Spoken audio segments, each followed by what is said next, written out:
आज मुझे आसी आपण एकदम मजादार रेसिपी दही परोठा जोटा कि खावाई एत टेस्टी जे खाऊ खाऊ सरीज के सरीज जना पड़ोनी। तो दर्शक मैंने वीडियो को लास्ट जाए निश्चय देखिए। रेसिपी भल लगे गोटे लाइक चैनल को सब्सक्राइब निश्चय करेंगे। चलते आज रेसिपी स्टार्ट करवा। ये देखो गोटे छोट गिनारे मु गोटे गिना फ्रेश दही नहीं बासी बिल्कुल नेवा नहीं ना आमर परोठा बहुत खट्टा लगी पारे। तो ये देखो लुण आम टेस्ट अनुसार देदेबा आ लुण दे सारापर एबे आम एड करवा। जेहेतु छोट चामच व्यवहार करुँचे ए 1.5 चामच चीनी देइछि स्वाद को बढ़ाई बहुत भल टेस्ट आसता है।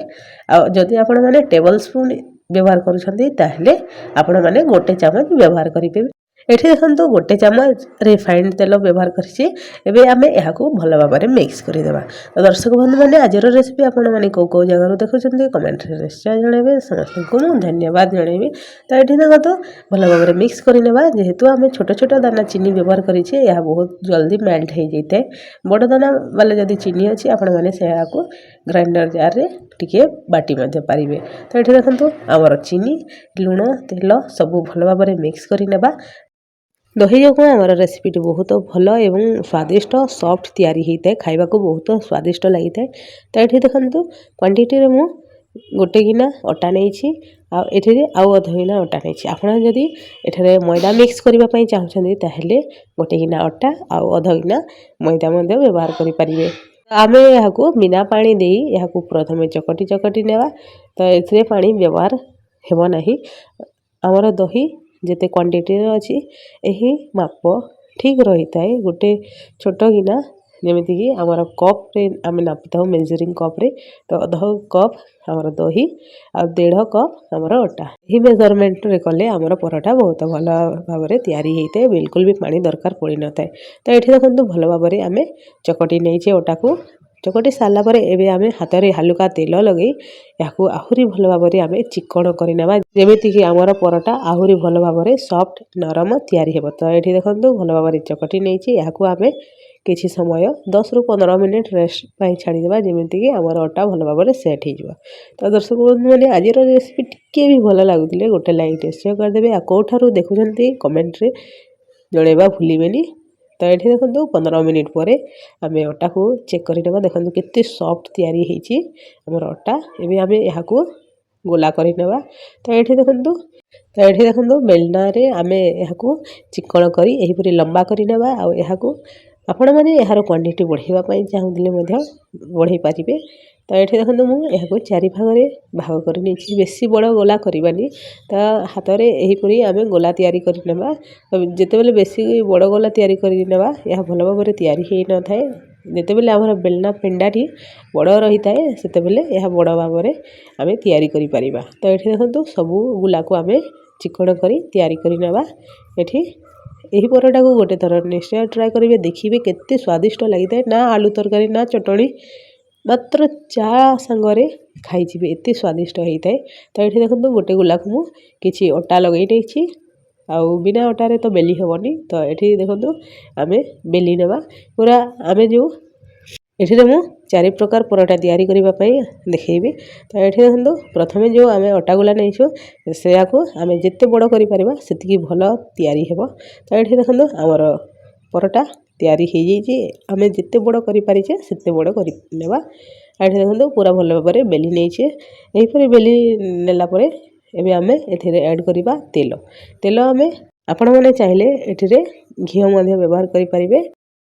तो ये देखो कि मु तेल दे नहीं आम यहीपरि स्प्रेड करवा जमीती कि सब साइड रे लगी आउे आम कि अटा गुंड देदेबा आम स्प्रेड करवा। तापर यहीपरि आम हालुका हालुका यहाँ गोल गोल गोल गोल कर जिते कि लंबा आम स्प्रेड करें से आम करवा। देखो यहीपरि करने कौन हुए कि आमर परोठाटी बहुत लेयर वाला बहुत भल तैयारी होता है। तो देखो यहीपरि जो आम लंबा करूँ गोलटी को यहाँ आम गोल आकार तैयारी करवा। यहीपरि जमी मुझे करुँची सेम से आपण मैंने करेंगे। तो आमर परोठाटी बहुत भल तैयारी होता है। तो ये देखो हल्का प्रेस करी यहाँ आम आहरी टिके अटा लगे नेबा यहाँ आम बेली नेबा।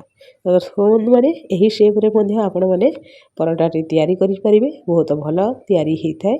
तो ये देखो आम बेली नवा जो कौन सी सेप्रे तैयारी हेले या आम छांचरे काटी पार और न काटिले आम सेम से हीपरी सेकी पार। तो ये देखो मु गोटे बड़ गिना नहीं जाइए मुझे शेप दे नहीं जदि आपण मैंने शेप देवाक न चाहती ताहले सेमती रखिपारे। तो जो एक्स्ट्रा साइड रही जाइए आमे साइड रे रखी नेबा ताको पुणी परोठा तैयारी कला समय रे व्यवहार करि नेबा। तो एठी देखो गोटे परोठा तैयारी हे जिछि गोटे डिजाइन रे। एठी आ गोटे गोला रे अटा लगई याकू मध्य बेली नेबा याकू बेसी बड़ न कले मध्य चलिबो जेमिति कि आमे रोटी बेली थाउ सेम सही परि बेली नेला परे एबे आमे एथिरे किछि तेल लगई नेबा। आपण माने चाहिले घियो मध्य लगई पारिबे। घियो तो समस्त को पसंद हे न थाए सेमिति एठे मु तेल व्यवहार करुछि। तेल लगई नेला परे एठे किछि अटा गुंड व्यवहार करि नेबा। आ एठे देखंतु आ गोटे स्टाइल रे हमर परोठा याकू आमे एही परि कट लगई नेबा जेउथरे कि हमर लेयर वाला परोठा बहुत भल भाबरे तैयारी हेइ थाए। एही जो मु गार टाणु छी याकू आपण माने आउ टिके डिस्टेंस देकी मध्य काटि परिबे। तो एठे देखंतु सबुथिरे आमे गार टाणी नेबा। एही परि गार टाणी नेला परे आमे जो लेयर काटिजे ताकू एहीपरि गोटे परे गोटे रखी नेबा। एही उपाय रे तैयारी कले मध्ये हमर परोठा बहुत लेयर वाला एवं बहुत भल तैयारी हेइ थाए। जदि खूब शीघ्र तैयारी करबा पई चाहछन्ती एही उपाय को निश्चय ट्राई करिवे। एहीपरि आमे खूब शीघ्र परोठा तैयारी करि पारबा आ देखिबा को मध्ये सुंदर खाइबा को मध्ये टेस्टी लागि थाए। आजिर एही रेसिपी आपण माने निश्चय ट्राई करिवे देखिबे घरे समस्त को पसंद आसीबो। देखंतु सब तक सेट करि साला परे किछि अटा लगई आमे परोठा को बेली नेबा। तो एठी रे बेसी साइड साइड काठी हे न थाए। जदि आपण माने या को शेप देबा को जदि न चाहछन्ती ताले मध्ये एही परि सेकी पारिबे। तो एठी देखंतु मु सेम गिनारे या को काटी नेउछि। तो दर्शक बंधु मैंने आज रेसिपी केमिति लागुछि कमेंट रे जणैबा भूलिबेनी। तो एठी देखंतु हमर आउ गोटे परोठा मध्ये तैयारी हे जिछि। चलंतु आमे नेक्स्ट परोठा तैयारी करिबा। तो दुईटा डिजाइन सरला परे एबे आमे तैयारी करिबा 3 नंबर। तो एठी देखंतु रुटी परे गोल शेप रे देइ नेला परे एबे आमे हल्का तेल लगै नै छै। आपण माने चाहिले घियो मध्ये व्यवहार करि परिबे। किछि अटा गुंड लगै नेला परे एबे देखंतु एही परि आमे फोल्ड करि नेबा। आ फोल्ड करि नेला परे एबे आमे याकू पुणी हल्का अटा लगई याकू बेली नेबा। तो ये देखो अटा टिके लगे नहीं यहीपरी उपाय आपण मैंने तैयारी करें। मु 4टी डिजाइन बतई आपण मैंने जेकोसी डिजाइन तैयारी करें पिला को बहुत पसंद आसो। यहीपरी लेयर परोठा खाइबा को क्या भल लगे। तो देखो यहाँ आम भल भाव में बेली नेबा आपर जिते आम यहाँ सेकिबा यार पूरा लेयर काढ़ी जाए। तो ये देखो मु गोटे कंसा प्लेट नहीं यहाँ काटी नहीं आपण मैंने जेकोसी साइज यहाँ तैयारी करें। तो ये देखो साइड साइड को काढ़ी नहीं आउ गोटे परोठा आमर तैयारी हो जाए। एमती आम 3टी परोठा तैयारी कर एटा देखो 4 नंबर परोठा।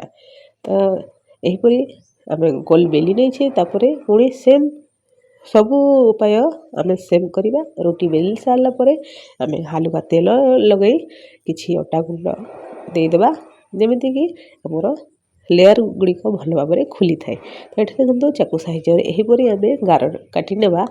यही उपाय रे तैयारी कले आमर परोठा लच्छा परोठा पूरा भल भाव में तैयारी होता है। तो देखो काटी सारा परे एबे आम यहीपरी साइड साइड हल्का हल्का हाथ में प्रेस कर यहाँ सबू काढ़ी नेबा।